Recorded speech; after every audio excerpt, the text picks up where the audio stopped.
بسم الله الرحمن الرحيم سيقول السفهاء من الناس ما ولاهم عن قبلتهم التي كانوا عليها قل لله المشرق والمغرب يهدي من يشاء إلى صراط مستقيم وكذلك جعلناكم أمة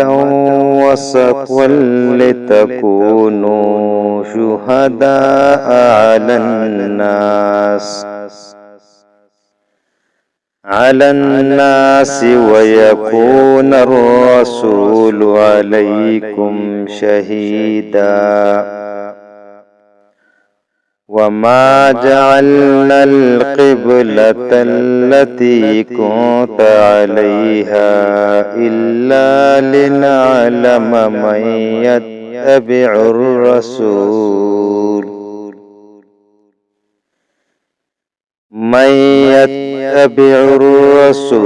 ممن ينقلب على عقبيه وإن كانت لكبيرة إلا على الذين هدى الله وما كان الله ليضيع إيمانكم إن الله بالناس لرءوف رحيم قد نرى تقلب وجهك في السماء فلنولينك قبلة ترضاها فول وجهك شطر المسجد الحرام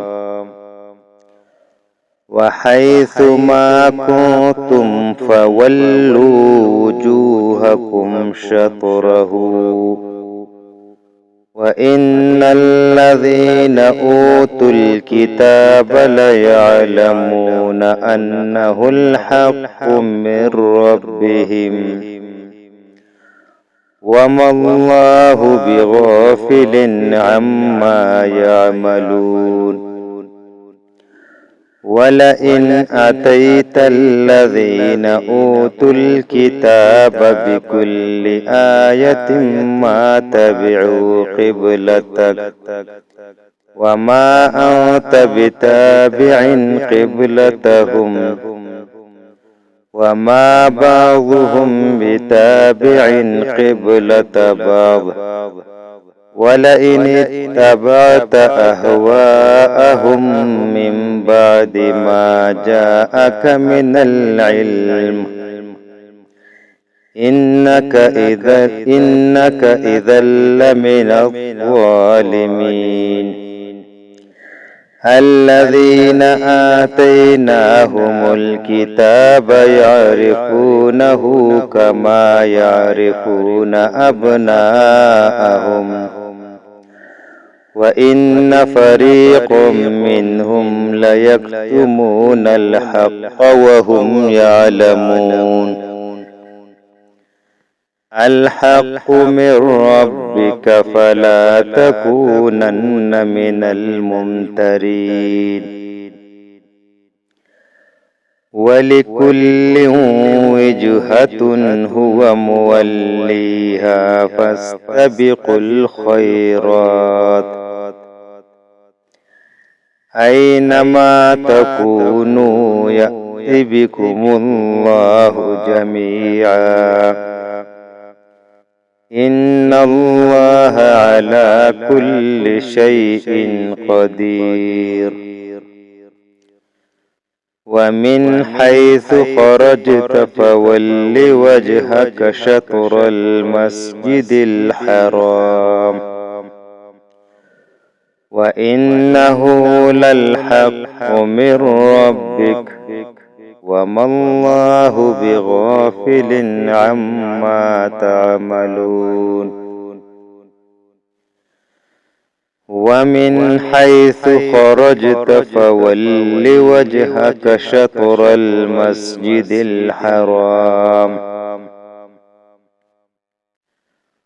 وحيث ما كنتم فولوا وجوهكم شطره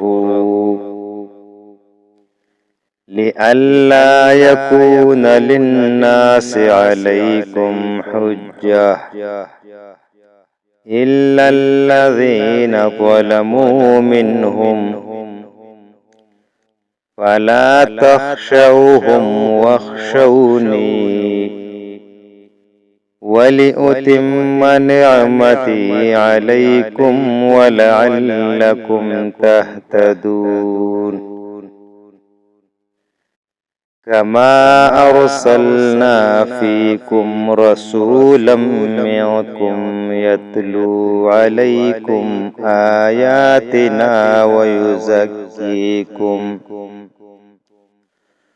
ويعلمكم الكتاب والحكمة ويعلمكم ما لم تكونوا تعلمون فاذكروني أذكركم واشكروا لي ولا تكفرون يا أيها الذين آمنوا استعينوا بالصبر والصلاة إن الله مع الصابرين ولا تقولوا لمن يقتل في سبيل الله أموات بل أحياء ولكن لا تشعرون ولنبلونكم بشيء من الخوف والجوع ونقص